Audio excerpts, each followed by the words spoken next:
Hello, children. It is I, the Gravedigger Queen. I'd just like to take a little time out to talk about something near and dear to my heart that you may not know about me. Children? Do any of you have children? I am curious. Me, through the course of my long life, have had 24 children. Half of them are dead, half of them are alive, a few of them are in states of various undeath. But that's the thing with me, dead doesn't necessarily mean dead when you're dealing with the Gravedigger Queen. It's just a matter of if I feel like dealing with your ass to bring you back. So much knowledge to learn for the younger generation. Speaking of which, Manuel, please get your ass in here. Si, senora. Zach Valentino and Harley sent me another tale. But they sent this shit through emails and, I need you to open it up and do a little tech support or whatever. Si, senora. Thank you, Manuel. De nada. You see, that is the best use for children, to deal with the newfangled shit that you have no idea how to work. A more personal tale this is. Good. Tonight's tale is called The Hat Man by Montsho Shelby. Me and Harley are co-parents to a dog by the name of Hercules. She keeps him for a few weeks here and there, then I do, but Harley's kids started to truly take a liking to him. I couldn't bring myself to take Hercules back when those two adorable twin girls started asking for him. So the dog was more hers than mine for the time being. I really don't mind all that much because I'm over Harley's house so much I rarely get a chance to miss him anyways. Harley had to leave for a night to follow up on a once-in-a-lifetime tip about a supposed angel who appears in 20 different instances of photographs throughout time. So the burden and the privilege of watching over Whisper and Rumor fell onto me. I love them both, but more different they could not be. Rumor is an adorable olive-skinned angel with green eyes just like her mother, and Whisper is a blonde-haired little hellraiser with a fuck you attitude. I couldn't love them more, so I have no problems keeping an eye on the children for a night or two. I figured I'd get a little work done, editing a story I was going to release about the disappearances of homeless ex-Marines. I sat in the living room with my eyes stinging from the sharp bite of the computer's artificial light when Hercules nuzzled his head under my hand while I was typing. Hercules is a powerful brown German shepherd who, in my opinion, is smarter than at least 50% of the population. Me and that dog had been through a lot, so anytime he called for my attention, I gave it to him because somehow he seemed to know when things were important enough that it would warrant it. I stood up and cracked my back from sitting down for so long. Okay, come on, I said to Hercules as if he were any other person. Unlike most dogs, he had a fairly broad grasp of basic English, so I didn't have to repeat myself much. I walked out of the door of the penthouse of Harley's home and opened it. Most times when I took Hercules out, he was ready to rip and run, but not now. Hercules whimpered a bit and didn't step foot out of the apartment. He ran up the stairs.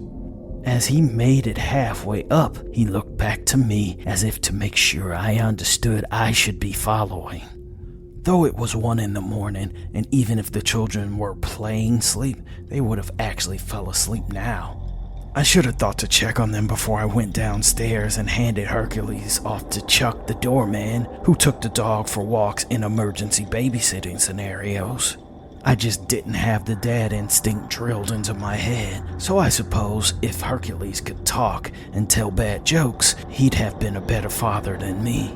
I attacked the steps 2 at a time and saw in the hallway little Rumor running through it to her mother's room. Hey, I said urgently, praying to God this wasn't a problem I couldn't handle. As I passed the threshold of the twins' room, I saw little Whisper peeking out like a meerkat. She tried to slip back into the shadow like I didn't see her, using the child's logic that stillness equaled invisibility. I quickly scooped her up without breaking stride and into Harley's room. The shadows were deep, and the glow of the city served as night lights. Rumor was hiding behind the bed like a soldier in a foxhole, vaguely staring at the closet. I walked over to her, scooped her up in my other arm, and noticed she was wearing her hawk fist. It was her sword that Harley bought her to fight the unseen forces of the darkness. "What are you doing here?" I asked in an even, non-judgmental voice. "Chasing the Hat Man," Rumor said. "I scared him into the closet." I smiled, put both the girls down, and clicked on the light, immediately washing out the majesty of the unsleeping city. "Good work. Maybe I can borrow one of those fists, and we can do this together. You hit him low, I'll hit him high." Whisper giggled as if she thought the entire exchange was stupid, but she kept watching like she was ready to catch us on film getting knocked out so she could yell, "World Star," at the top of her lungs. I nodded to Rumor, and she adorably nodded to me before I opened the closet door. I reared back as if I was ready to demolish some invisible boogeyman. But inevitably there was nothing there but clothes upon clothes. "He'll be back. He was mean this time," said Rumor. "Who is this?" I asked. "The man in the hat," she said. I looked to Whisper to see if she had anything to say about it, but she shrugged as if she didn't have an opinion either way on the subject. "Me and Hercules are here. I'm going to patrol the perimeter, and Hercules is going to stand guard at your room, okay?" "Okay," said Rumor with all seriousness. Without me even having to say so, Hercules led the girls back to their room, as if he knew the plan. I took a curious look around the floor. It wasn't as if I believed that the child was seeing monsters, but in seeing all that we had seen, I didn't want to assume it was nothing either. Harley and I work in the occult, finding the mysteries of the unknown. Though it was unlikely that it would find us, I'd have been a fool to think that it couldn't. I turned the lights out in Harley's room to encourage whatever could have potentially been lurking in the dark. Sometimes those things that kept to the dark needed the dark to exist. I was never and am never sure if somehow our restless minds feed the monsters, giving them strength when they had none.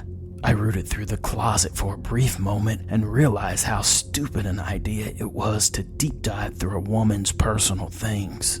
I would most likely find scary things that had no connection to the supernatural that I most likely could not unsee. I began walking back down the stairs when I heard the faint whisper of children's voices from the children's room. I was curious what it was that they were talking about, so I slowly put my ear to the door. The words were faint, as if far away, so I cracked the door carefully. To my surprise, there was absolutely no movement. I expected to see the little girls talking, at the very least ducking their little heads back under the covers to pretend they were sleeping.